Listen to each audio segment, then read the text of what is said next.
மா பசிக்குதுமா, சோறு எடுத்துருவாமா. அண்ணே இந்தாங்கண்ணே. ஆமா, இது யார் செஞ்சா? நான் தான் ஃபர்ஸ்ட் டைம் பண்ணேன். என்னது, நீ செஞ்சியா? அப்ப வேணா. ஏன் நான் செஞ்சா என்ன? சாப்பிடு. ஏய், இதெல்லாம் சாப்பிட்டா செத்துருவாங்கடி. எனக்கு வேணாம். எப்படி சாவாங்க? நீ சாப்பிடு. அம்மா சாப்பிட்டு 4 நாள் ஆகுதுமா, ஏதாவது சோறு தான் போடுங்கம்மா. அம்மா உனக்கு சாம்பிள் காமிக்கிட்டா? காட்டு பார்க்கலாம். வா, எந்திரி. ஐயா இதாங்க சாப்பிடுங்க. நீங்க நல்லா இருக்கணும் சாமி. இப்ப என்ன நடக்குதுன்னு பாரு.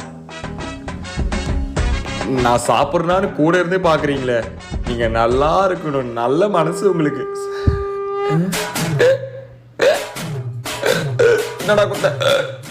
பாத்தியா நான் சொன்ன மாதிரி உன் சாப்பாடு சாப்பிட்டு செத்து போயிட்டான். இதுக்கு தான் சொன்னேன் உன் சாப்பாடை நான் சாப்பிட மாட்டேன்ட்டு.